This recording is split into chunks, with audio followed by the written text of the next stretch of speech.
kita mengunjungi Gua Lowo, gua yang cukup angker dan cukup wingit terletak di Dusun Pandansari, Desa Jiyu, Kecamatan Kutorejo, Kabupaten Mojokerto, Jawa Timur. Gua ini ternyata dibangun di tebing yang sangat curam, di tebing cadas tentunya. Nah, ini ada jejak-jejak hunian manusia purba, termasuk jejak-jejak pertapaan, karena ada beberapa fragmen tembikar dan pecahan batu bata kuno yang menandakan di sini juga ada semacam gua istana pertapaan pada masa kuno. Nah, di sini kemudian kita ditemani oleh Mbak Lingling dan Ki Galogo Sakti mencoba kemudian menerawang serta mereview penghuni-penghuni yang tak kasat mata di gua ini. Mungkin kita bisa ambil pelajaran darinya. Nah, ini kepada dengan Mbak Lingling dan Ki Galogo Sakti kita persilakan kemudian melakukan ritual di sini gitu ya.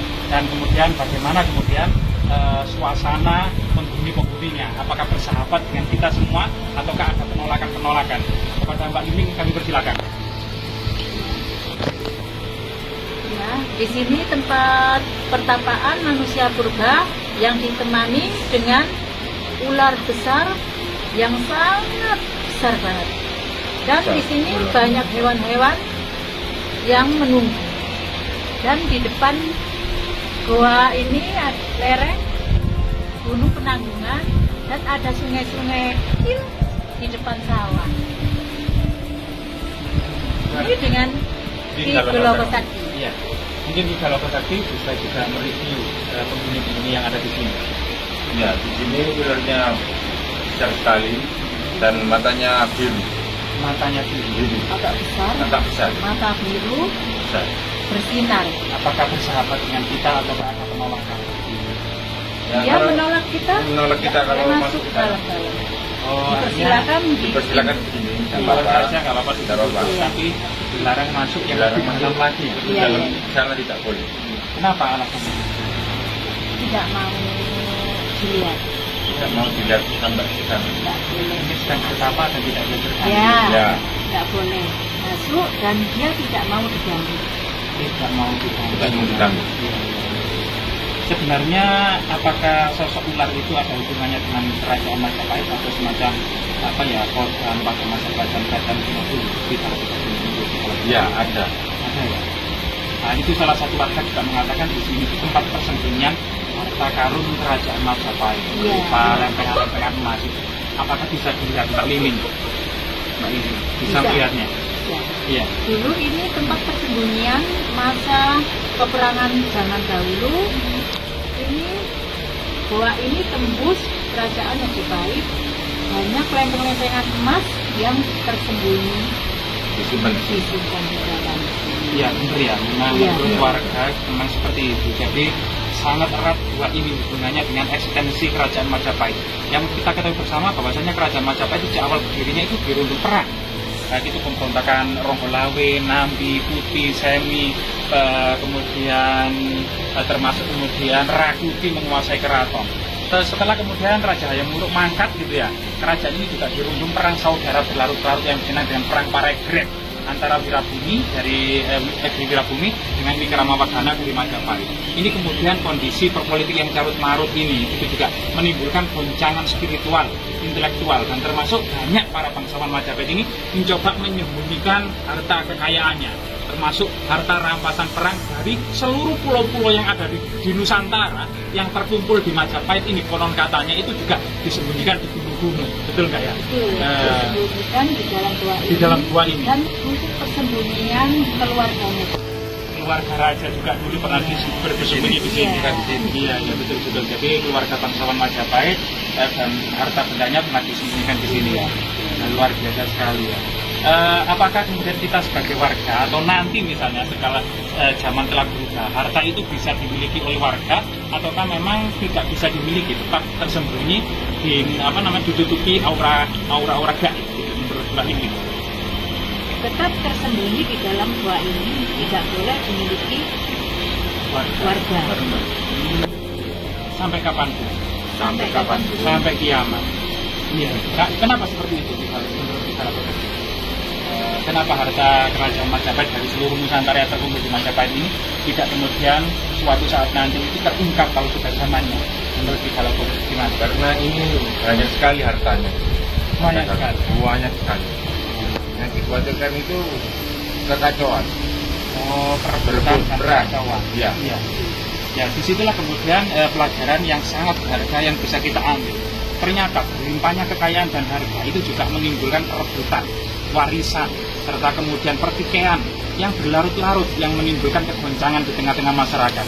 Sehingga leluhur kita itu sebenarnya tidak begitu mementingkan sebuah banyaknya harta, tetapi kedamaian spiritual serta kemudian guyup rukunnya Nusantara ini juga menjadi hal yang utama. Buat apa harta yang banyak, tapi kemudian jika negeri ini kemudian penuh dengan kesengsaraan dan pertikaian yang berlarut-larut berujung pada kemudian perpecahan-perpecahan dan peperangan-peperangan. Tentunya ini sebuah hal yang bisa kita terima, sebuah hal yang kita bisa ambil pelajaran darinya, gitu ya. Ya, terima kasih Pak Lingling yang sudah susah payah ya naik gunung turun gunung menuju gua-gua tersembunyi, lorong-lorong rahasia era kerajaan Majapahit. Termasuk terima kasih banyak kepada Ki Galokosati yang menyempatkan waktunya ya untuk mereview gua yang hampir-hampir ini kurang terekspos di tengah-tengah masyarakat kita, termasuk edukasi dan berbagai informasi yang terrahasia di dalamnya. Gua Lowo ini sangat berdekatan dengan situs budaya Gua Gembyang yang sangat identik dengan pertapaan kabudayaan, dengan arca-arca Buddha yang ada di dalamnya, serta dekat dengan Gunung Penanggungan yang merupakan pusat dari karesian para maharsi, para pertapa berkumpul ribuan orang, 3.000 sampai 4.000 para pertapa itu berada di Gunung Penanggungan bersama murid para bangsawan muda juga menuntut ilmu di atas gunung ini.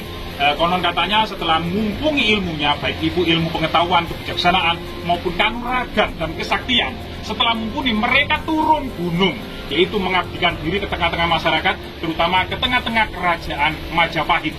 Jadi situs yang luar biasa sekali ini sangat erat kaitannya hubungannya dengan sebuah mandala kadewa guruan, yaitu para pencari ilmu kesempurnaan gitu ya, karena dekat dengan situs Gua Gembyang serta Gunung Pawitra atau Gunung Penanggungan.